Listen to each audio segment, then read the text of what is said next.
On me surnomme Junior. J'accompagne et je filme Julien à la chasse depuis maintenant plus de 5 ans. Blagueur, mais toujours de bons conseils, les gens l'ont affectueusement surnommé Tonton Juju.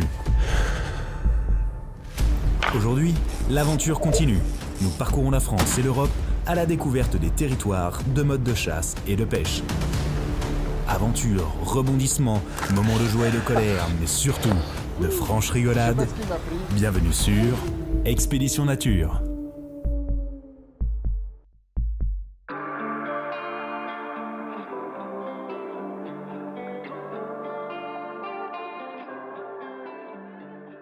Bon, journée un petit peu particulière pour moi, matinale un peu particulière, puisqu'aujourd'hui je vais chasser pour la première fois, j'espère, peut-être un sanglier.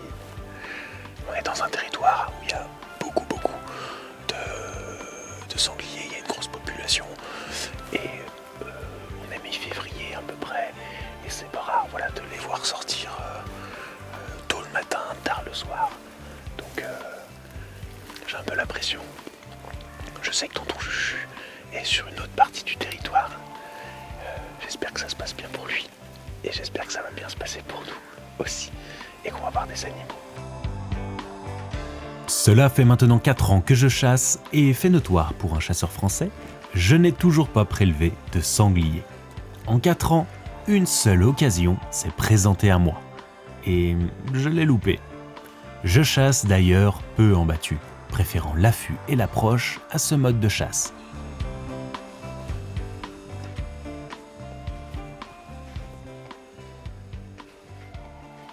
On a un super temps de chasse, vraiment. Et moi, ce que j'appelle un super temps de chasse, c'est quand il fait froid et sec.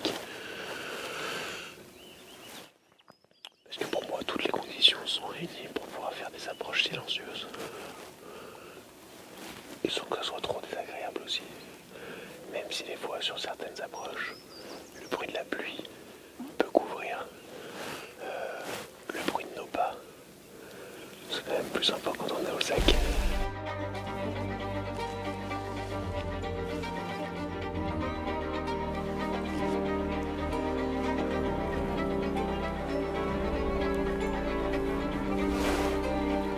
On est sur des pas de sanglier qui sont tout frais. Et j'aime quand c'est tout frais. Ça veut dire qu'ils sont pas loin.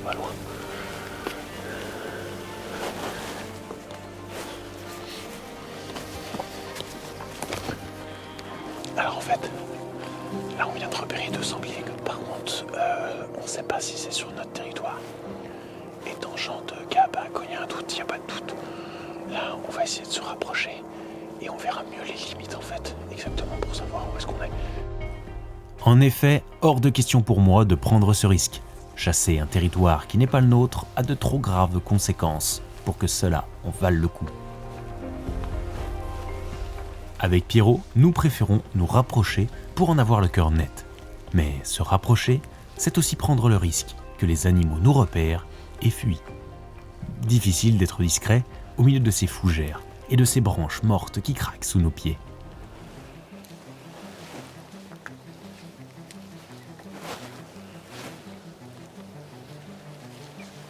Nous récupérons ce chemin qui est la preuve que nous sommes bien sur notre territoire. Les sangliers sont juste sur notre droite, de l'autre côté du roncier. Et j'espère qu'ils ne nous ont pas entendus. Pierrot a entendu bouger. Je prends l'arme à la main, car si je dois tirer, ce sera sûrement vite et prêt.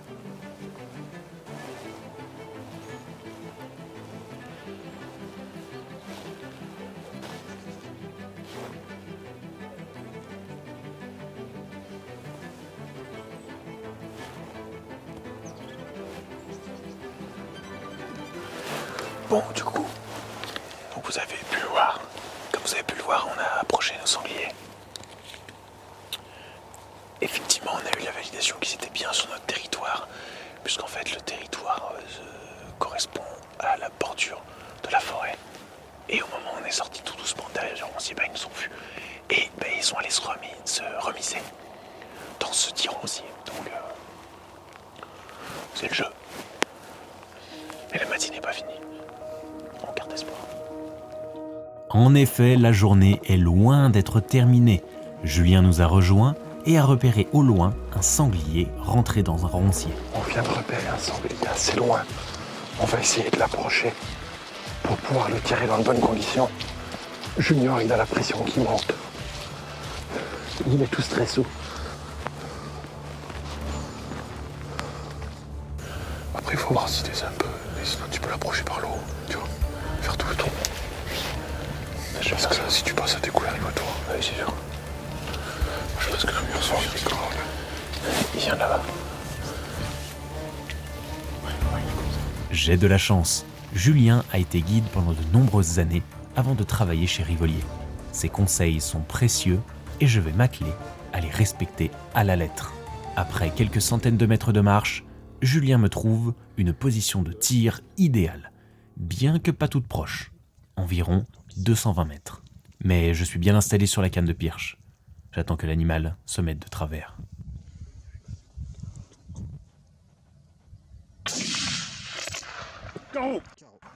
Caro, Junior. C'est bien, mon Junior. T'as tué un sanglier, mon Junior? Ça y est, C'est le premier. c'est le premier sanglier. T'as perdu ton pucelage. Ouais. C'est mon putain, ça a été le séjour des épucelages. C'est bien, mon Junior. T'es un bon Junior. Ouais, en plus c'est cool, on approche là le long. Et là, on fait une belle approche. Comme quoi, guide, ça s'invente pas. Hein. Non, mais c'est vrai, là, le long des ronces et tout, je vois que tu fais des grands détours. Moi, dans ma tête, je me dis putain, mais merde, mais s'il bouge et tout. Sauf que tu sais très bien qu'il va pas bouger, qu'il vaut mieux qu'on fasse le détour pour Il vaut passer mieux un qu'il ne bas. voit pas, qu'il ne sente pas. Ouais, c'est sûr. Puis là, tu arrives à 200 mètres. Sinon, si tu... là, en fait, il est inapprochable. Là, on est à bon vent. On fait tout ce qu'on veut. C'est un joli mâle. C'est cool. Moi, je te dis un grand bravo. Nickel. Je suis content pour toi. Merci, je content que ça soit avec toi en plus. Donc c'est chouette. C'est un beau sanglier, ça. Et voilà avec cavalerie. On va lui rendre les honneurs, on va faire une photo. Là, le trou de sortie doit être là. Là, le trou d'entrée. Non, non, la balle, elle rentre là. Là, elle rentre ici, ouais. Pour moi, elle doit être par là, la balle.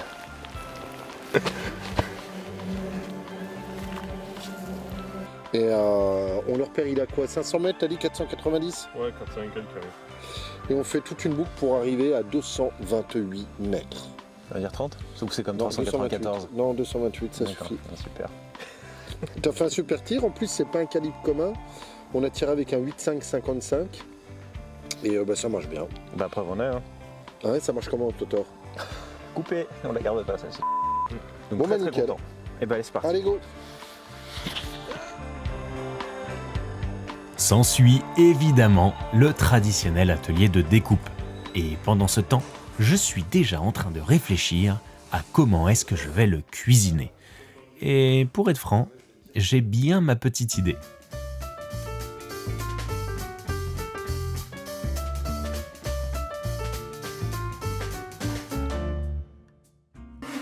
Mon Junior, Oui, on t'entend.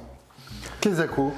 Eh bien, ça, c'est un morceau de sanglier, de mon premier sanglier. Bravo, comment je suis trop fier, mon Junior. Bah, moi aussi, je suis content. Premier sanglier. Premier sanglier. Tu m'as appelé tout à l'heure, tu m'as dit, écoute, je suis pas loin de chez toi. Et je t'ai dit, bah, tu sais quoi, viens manger à la maison, puis je vais te préparer une petite recette. Là, l'objectif, c'est quoi? T'as du monde qui... Tiens, petite mise en situation. Alors, T'as du monde qui passe à la maison, un peu Jamais. à l'improviste. j'ai jamais de monde qui passe à la maison à l'improviste.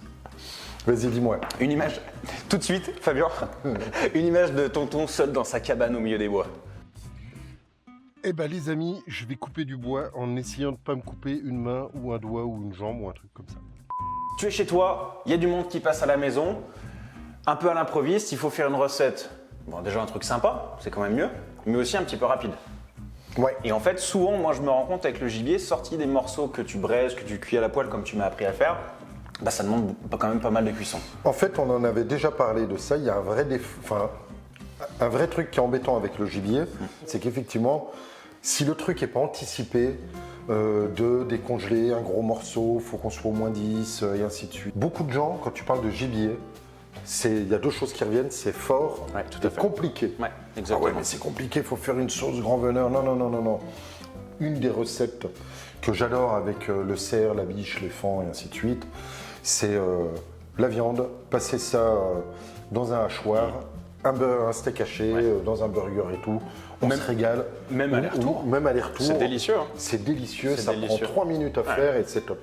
Donc là, tu vas nous montrer une recette assez Alors, simple, c'est- même s'il y a une jolie planche Alors, pour vendre. on est avec des ingrédients qu'on va, on va dire, plus ou moins tous chez nous. Vous allez voir qu'il y a une variante, c'est assez simple. Et comme tu le disais, en fait, l'objectif, c'est de pas de faire quelque chose de compliqué. Vous allez voir, je vais utiliser un mode de cuisson qui, des fois, on dit « Ouais, non, mais c'est pas de la cuisine, c'est pas ceci, c'est pas cela. » C'est sûr, si j'avais en fait plusieurs heures devant moi, on ferait beaucoup plus rapidement.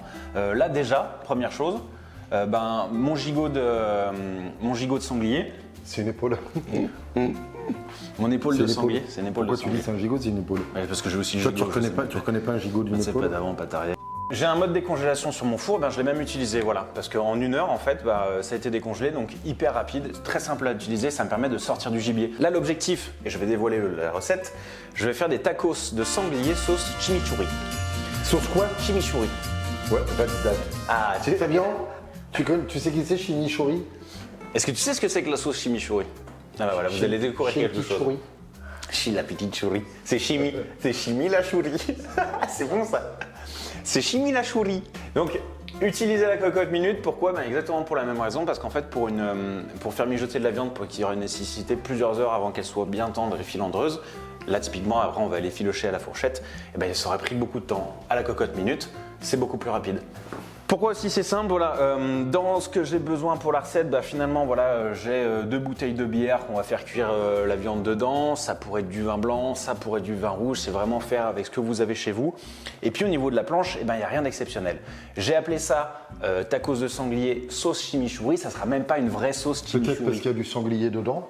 Ah, bien vu, et que peut-être qu'il y a des tortillas. Ben oui, tout à fait. On va pas vous mentir et tu vas la garder en entière celle-ci. Parce que oui, c'est des tortillas del Paso. C'est ce qu'il y a dans mon placard. On se pointe. Je fais ce que j'ai. Et le reste des ingrédients, la sauce chimichurri, je vais mettre du persil, de la ciboulette, j'ai du basilic, de l'ail, des échalotes, un peu de citron, sel, poivre, huile d'olive et le reste, une petite compotée de poivrons, un peu de salade, un peu de tomate. C'est très simple et ça sera délicieux. La première partie de cette recette, elle est très simple. Non, faut découper la viande. Ah, c'est très Là, simple. c'est pas simple. Ça peut être compliqué. Là, faut pas aller dans la finesse. L'objectif, c'est de faire des morceaux, un peu comme finalement le bourguignon ou ce genre de choses.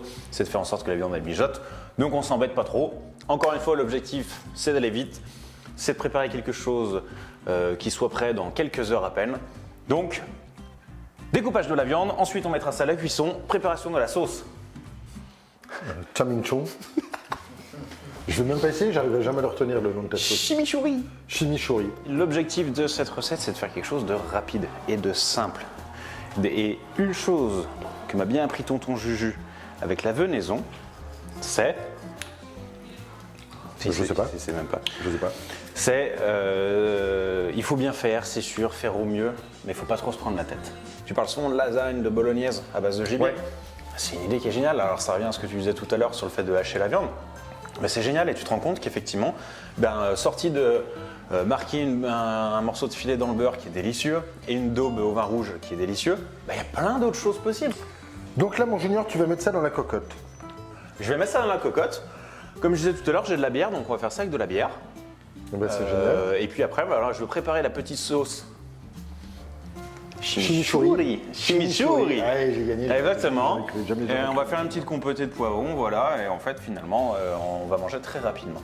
Et c'est cool parce qu'on a faim. Et c'est parti. Et comme ça, on va pouvoir goûter à ton premier sanglier. Et toi, tu nous as quand même fait une saison. Allez. C'est assez hallucinant. C'était une jolie saison, hein.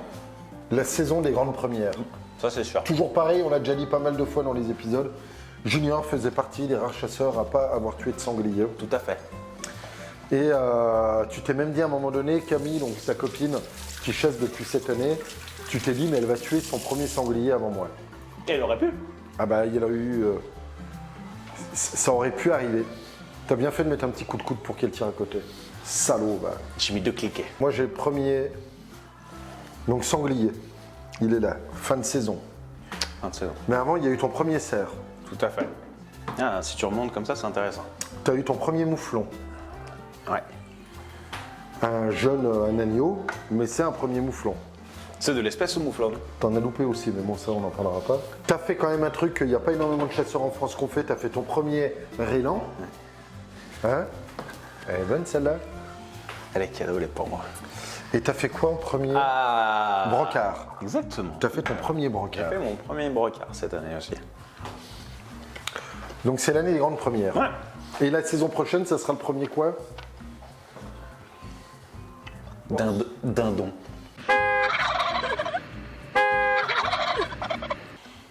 Un dindon aux États-Unis. Qu'est-ce que ça peut être la prochaine fois? Parce que là, en fait, en France, comment ça va faire le tour quand même. Hein. Ouais. Alors Non. si, un mouflon mâle. Tu vas pouvoir faire un. Aussi, comme toi l'autre jour, tu sais, ce que tu m'as dit dimanche dernier, le lynx que tu fais. Tu sais le truc. Vous saurez quand même que j'ai tué mon premier mouflon avant tonton. C'est pas faux. Tout de suite, les images de moi en train de charrier tonton. Regardez comme il le sent venir. T'as déjà tué un mouflon? J'ai jamais tué de mouflon, moi. Junior, il a tué un mouflon avant moi. Mais Joël, il a dit que ça allait pas tarder. C'est pas faux. Et l'année prochaine, ça sera les premiers à l'arc. Ouais. J'espère pouvoir faire mon premier. Déjà, commencer ragondin. J'adorerais faire des ragondins là. Là, le coup des biches, de la biche dans les Pyrénées, bah ouais, là, tu peux pas les tirer. Mais même avec un modérateur de son, tu peux pas tirer. Même si c'est légal, hein. Oui, bien sûr. Mais Même je trouve- si on est en toute légalité, Ouais. mais tu peux pas. Mais déjà, c'est super intéressant parce qu'on le voit très bien en plus à la vidéo. Si on revoit la vidéo, on voit en fait la biche le fend et on voit la route qui est derrière. Ouais. Qui est pas à 100 mètres, mais qui est pas à 1 kilomètre. Non, plus. il est à, je pense, 500 mètres. En Voilà. fait, ça joue avec le grossissement. Mais tu peux pas Mais prendre tu peux une pas arme à tuer une feu, là. carabine. C'est pas possible. C'est beaucoup trop dangereux. Voilà, donc première fois à l'arc. Commencer avec le ragondin, et puis j'espère avoir la chance peut-être cet été avec un brocard.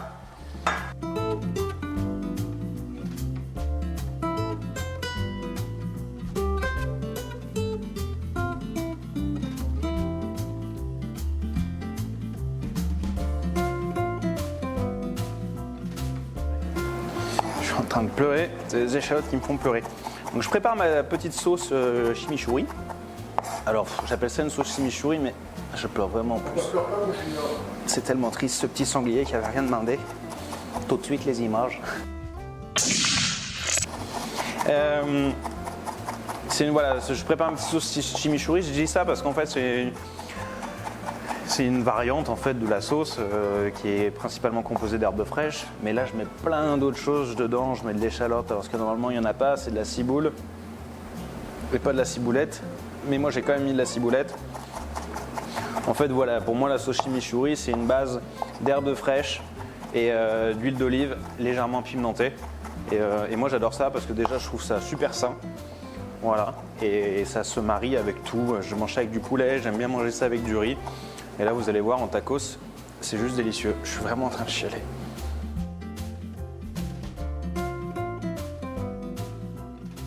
Je prépare la garniture, voilà ce qui va composer les tacos avec le sanglier et la sauce chimichurri.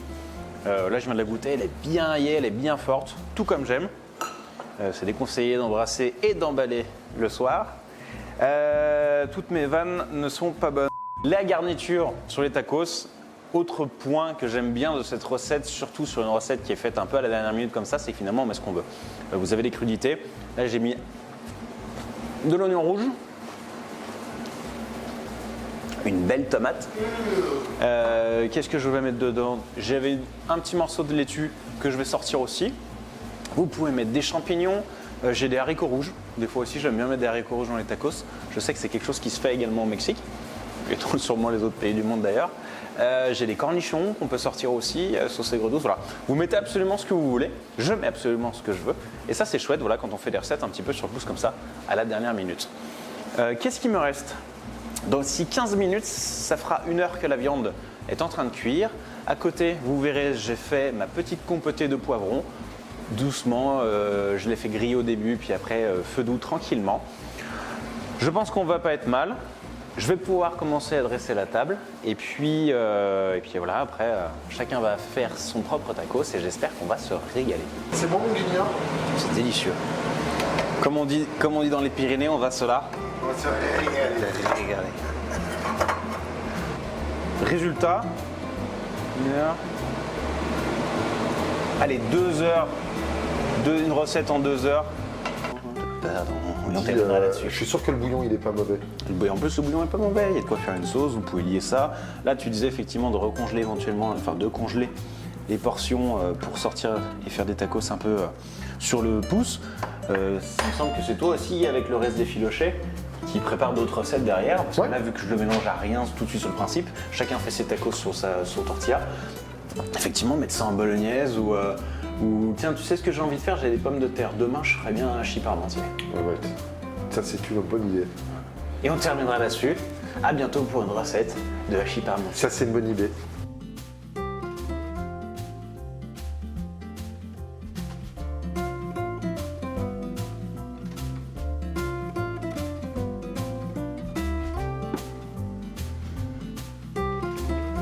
Voilà, je viens d'apporter la viande que j'ai gentiment effilochée. C'est un vrai plaisir, c'est un vrai bonheur, elle s'effiloche toute seule. Et là, bah voilà, j'ai tous mes petits ingrédients. Chacun va faire son tacos à sa sauce. Tomates, laitue, petits oignons rouges, des pickles, ma sauce chimichurri, une petite compotée de poivrons. On va passer à table. Je viens de voir qu'il manque une chose importante, les verres de vin, parce qu'on va aussi s'ouvrir une bonne petite bouteille. Et à mon avis, on devrait passer un super moment.